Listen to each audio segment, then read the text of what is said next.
everyone, it's Samantha Moon, and today I'm going to show you how to make Froppy's costume props from My Hīrō Academia. I'm going to show you how to make Froppy's belt, Froppy's harness, and Froppy's gloves. I'm going to show you super easy, simple ways to make these. Alright, let's get into it. Starting with Froppy's belt. To make Froppy's belt, I'm making it out of EVA foam. To see how long I need to make the belt, I'm measuring my waist. Now that I got the length, I'm now marking the height. I'm making it just a little bit over 3 inches. Cutting the foam in a straight line using a craft knife. For the best results while cutting the foam, press down all the way and do it in one swipe. If you don't go all the way through and have to go over again, it leaves little edges like that aren't pretty. I'm trying to get that smooth edge, so I'm cutting a little bit more off so I can do it right this time. Alright, starting to look like a belt. To give a bend to the belt, I'm using my heat tool, heating up the foam and bending it. EVA foam becomes bendable and moldable under heat. Froppy's belt has little green dots on it, so I'm making it that right now. I'm spacing the dots 3.5 inches away from each other, and I'm going to use a water bottle cap to make them. I'm heating up the area where the dot is going to be with my heat tool, and then taking my water bottle cap and pressing hard down on it. And then it leaves an impression. And there we go. That's my easy way on how to make the dots on the belt. To combine the pieces of the belt together and make it a belt, I'm using contact cement. Contact glue is really interesting. You apply it to both sides, let it sit for 10 minutes, and then you squeeze them together. It adheres on contact. Alright, and this is how you put the belt on. You just go through and press it down.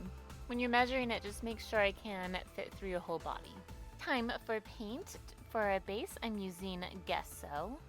EVA foam needs to be primed because without it, it will just absorb the paint like a sponge. Priming is how cosplayers make their foam look like metal.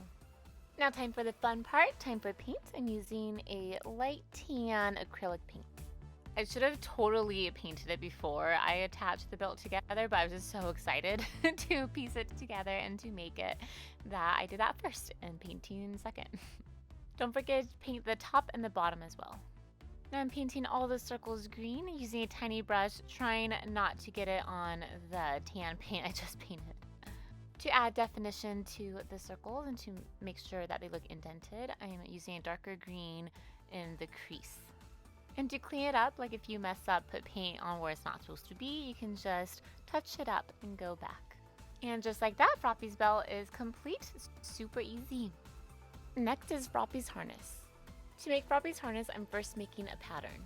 I'm making this pattern by grabbing tin foil, putting it all over, and taping it. I'm using masking tape for this. It's just super easy to rip it and place it. Make sure you get under and over the arms as well. Now I'm checking to make sure that the straps will connect to each other. The harness is worn kind of like a reverse backpack.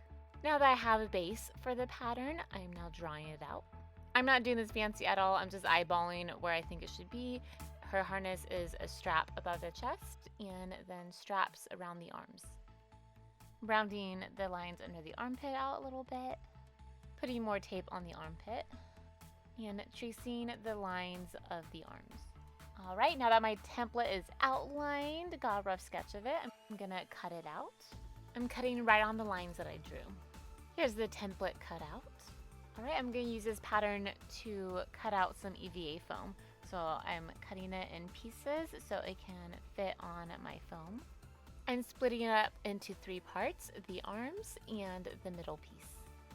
And now I have my custom pattern. I'm using EVA foam for all of Froppy's props. I'm tracing the pattern onto the foam and then cutting it out with my craft knife. You can also use an X-Acto knife.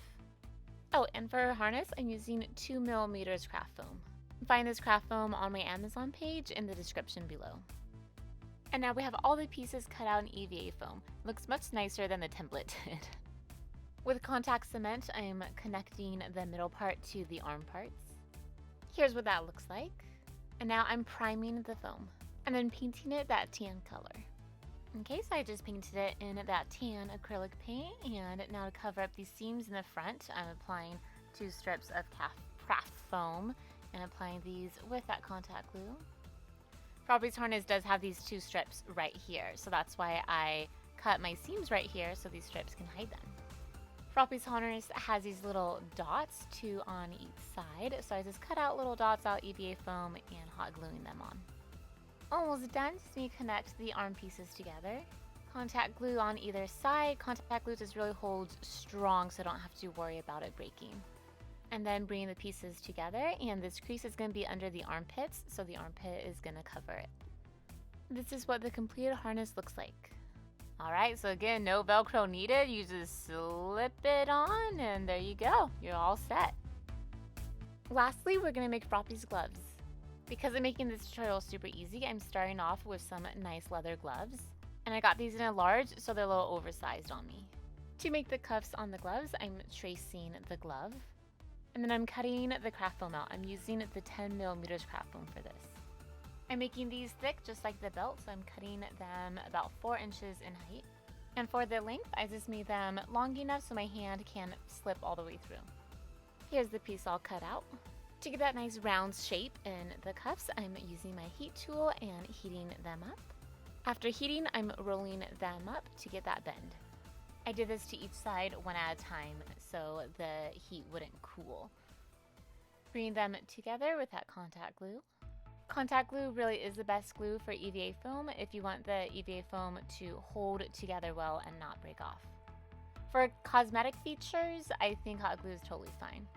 I'm gently bringing the pieces together because once the glue touches each other, it stays. So you want to do it slow and carefully. And there we go, we got a cuff. On the cuffs, there's a little belt buckle piece. So to create the template for that, I'm grabbing a piece of paper and cutting out a rectangle. The rectangle is almost like a square, so I'm writing TB so I know the top and bottom of it. One side is slightly longer. I'm tracing the template onto EVA foam and then cutting it out.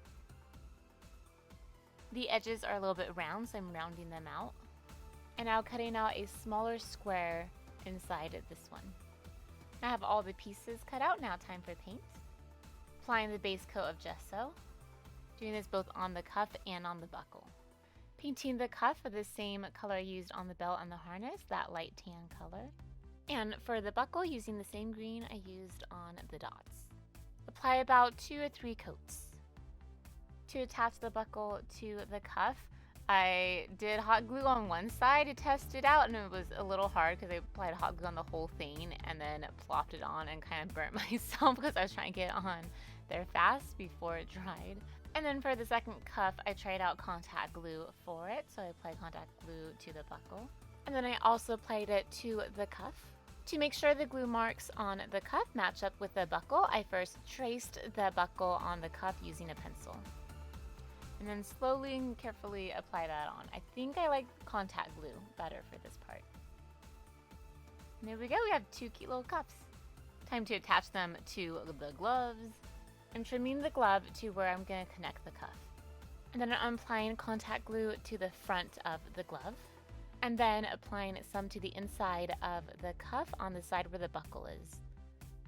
I have the glove flat and I'm pressing it against where I put the glue. It ends up looking like this. Now for the other side, it's just doing the same thing. This side is a little trickier to get to, but you can do it. Just take your time with it. Now hopefully you made the cuff big enough and your hand can just slip right through.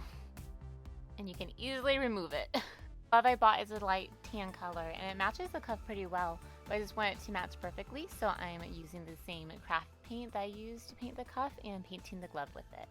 Applying in thin coats will help the paint adhere to the glove and prevent it cracking. The paint held up really well for me and it only cracked on the creases, which I'm totally fine with. I'm just painting all over, just getting that exact color. And here are what the gloves look like totally finished, really easy to make. And with that, we're totally done with Froppy's cosplay costume. I really hope you enjoyed this anime cosplay tutorial. I tried to make cosplay really easy and simple to recreate.